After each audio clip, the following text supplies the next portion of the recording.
Happy Monday, YouTube. It's Philip Wilkerson back with another edition of Random Ramblings of Philip Wilkerson.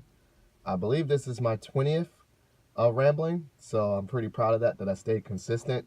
And I hope that by doing these consistent rambles, I inspire you each and every week, those that are following along. I really enjoy just giving some piece of advice or things I've learned that, while saying it out loud, helps me grow as a person, and I hope it helps you out there grow. So this is a post Super Bowl Monday. Shout out to the Patriots.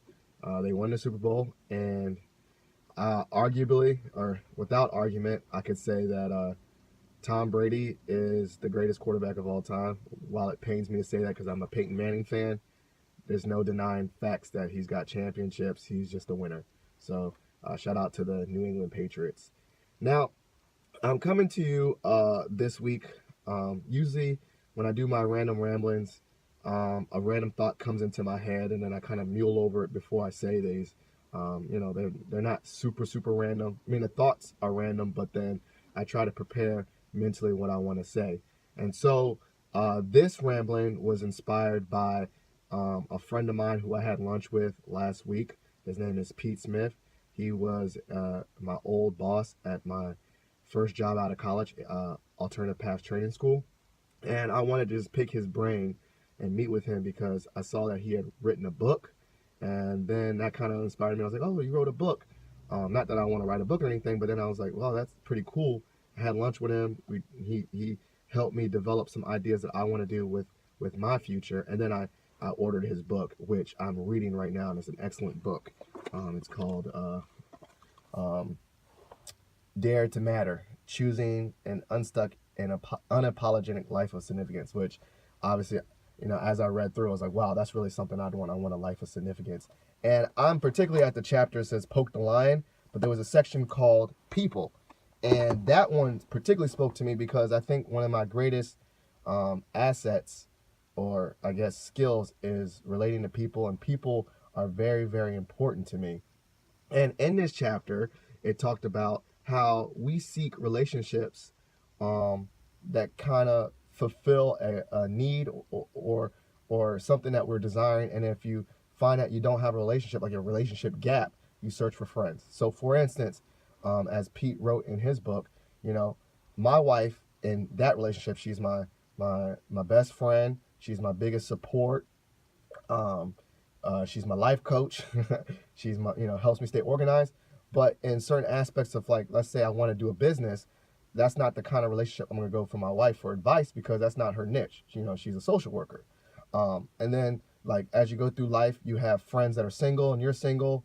You have friends that are married when you're married. You have friends that have kids.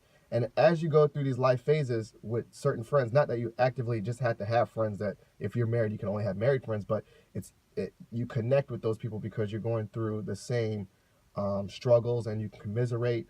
You can identify with those people. And I thought about my biggest skill, I think, is that every phase I made some lifetime and significant friends as we matched. So, for instance, when I was at APTS, I have some friends now that still to this day that I met through APTS. In grad school, I met some friends that we were going through grad school. We were trying to, do something, advance our careers by getting our masters, and they became my lifetime friends. And so I think that for this, look at around you in your world, in your circle, and think of, those things that you're trying to do, those relationship gaps, and try to fill in those gaps by purposely connecting with people that could help you in those aspects. So let's say you want to do something in fitness, right? But all your friends don't work out. Maybe join a gym and then start making friends at that gym, and that can help you. Or find someone that is more advanced in fitness to be your coach. And so I really identified with that chapter. As I want to build a life of significance for myself, I definitely think that I'm going to continue to reach out to people such as Pete Smith, Dean Picari, who I dropped his name because he does a podcast that I like. Other podcasters, Ronald Young, YouTubers like Sam Nang. These are people that are going to fill those gaps of other things I'm trying to do in other ventures of my life. And so I think that's a really good book. Check it out. I put the Amazon link in the description. Um, have a great Monday. I call Mondays Mail Out Mondays because I'm going to mail out some ill Phil awards, spread that positivity, try to practice what I preach, try to attack this week with focus, motivation, build a life of significance for myself, and just really try to change the world in my small bubble the best way I can. So happy Monday, everybody. Love you all. If you like these videos, please like and subscribe. If you really want to comment, I enjoy those. I like to when people comment on the videos to interact with you on YouTube. Keep doing your thing. Love you all.